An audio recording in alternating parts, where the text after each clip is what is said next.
Hello guys, this is CannibalChess, and in this video I'm going to be showing y'all different variations of the sodium attack, one of the funnest openings that you'll ever play if you actually learn how to play it correctly as white. So it starts with knight to a3, and just off the bat there are a few moves that your opponent could throw at you. Now they could play d5, and d5 is one of the best moves that you'll see. You, in response, could play something like c4, and if they take, then you're actually fine taking back on c4, and it looks like, well, your knight's just in the center of the board. It doesn't really matter. If they're a lower rated player, they'll try and probably kick around your knight with something like pawn to b5, which it would be fine for you just to move your knight over here to e5 at that point, and if they try and kick it away again, then you're actually fine moving it to f3, where your other knight would usually be advancing to. And here, if they can continue by just playing pretty regular, decent moves, and then you can do the same. You just play e4, and then you just get your pieces out, but you actually still have a slight advantage because they push their pawns a little bit too much. Now, if they don't go ahead and try and attack you with b5, if they play the best move here, which would just be to simply passively develop, you don't try and attack the knight, you just develop, then you're actually also fine playing something like e4, or you could also get your other knight out. And then you're still kind of leading in development here if they don't attack your knight. If they start attacking it, then you just go around as I showed before, and then you're actually still fine. Now, there are a few other options. If they play d5, you don't have to go c4. You could play d4, just solidifying, and if they play something like e6 and then try and go after your knight, then you're fine. Also with playing something like, you could play e3 or you could play c3, and both are fine moves. If you did also f3, knight to f3 is also fine. If you decide to just develop your knight to f3, and if they try and take, you're fine with retaking, because now you have this nice open diagonal for your bishop to come to. And so if they play something, I don't know, something like pawn to c6, trying to open up an attack and then get your pawn, you're still fine with just simply developing. You just develop your piece, and then if they try for this, then it's not very good for them after you defend and they take the pawn. Then you're still fine playing. You could play c4 even. You're still fine in this position, even though you're down a pawn. Your position's actually pretty solid here. And if they take the pawn, then you can just simply retake, would be fine. You just retake, and now your pieces are much more developed than theirs, and then you can castle, and your king would actually be quite safe. So there's no real super big threats in playing against d5. Now, if they go e4, or I mean e5, and they just want to go ahead and try and capture your knight right away, then you are fine with just playing e4 and just playing like a normal opening. If they capture, you recapture, then even better, because now you're hitting this weak pawn, and then there's also no bishop to defend g7, so that would be even better for you. If they don't take the knight on a3 and they continue with something like developing knight to c6, just normal moves, then you're fine actually playing knight to c4 even, and you're going after this pawn. And if they start doing anything funny like b5, then you're fine actually playing knight to e3. So in most situations, if they start trying to kick around your knight, then you're actually fine with just moving back. And you don't usually want to move back to the same square. You want to move to a different square, and here this is really the only square that you could go to besides going back to the square that you were previously at. So just to kind of remember where your knight should go after playing a3. If they start kicking it around, then always just try and go back to the center of white's camp. That's always a good idea.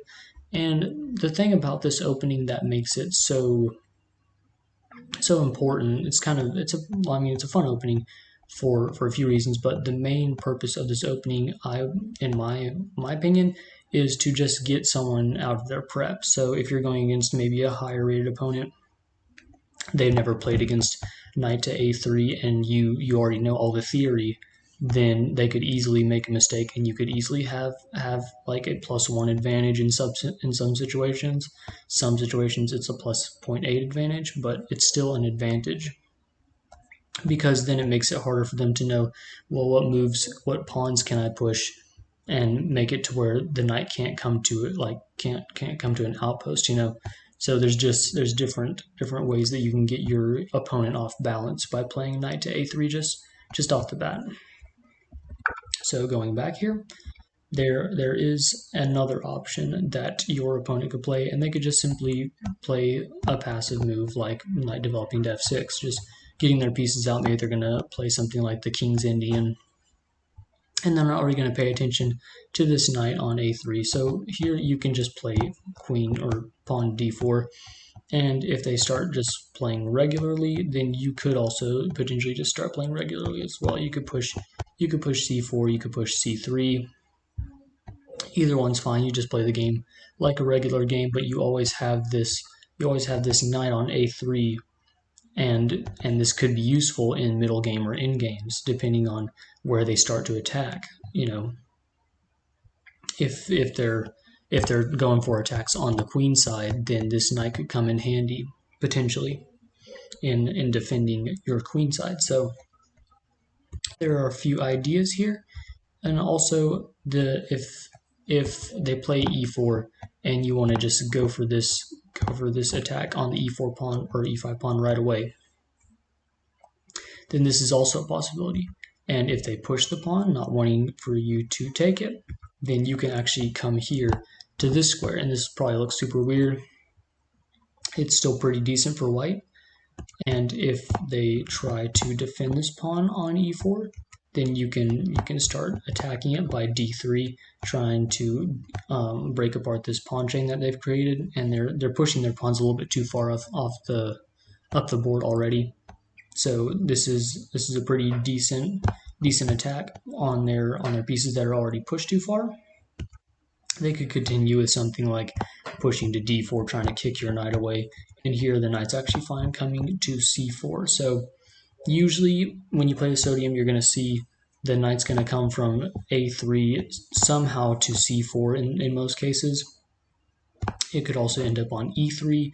It could also end up on e5 or f3. So these are all the places that it could end up. It could end up here, here, there, or starts there.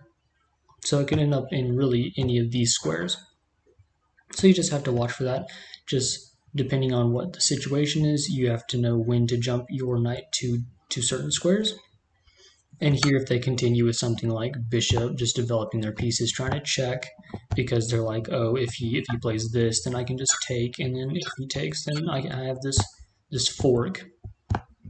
So if they see something like that, and in this situation, you wouldn't actually push the pawn. You would just simply move your bishop up to d2, and now there's no place for their bishop to attack. So they could either move back, or if they take the bishop, you're fine taking with the queen, and now your position is all of a sudden actually better than theirs.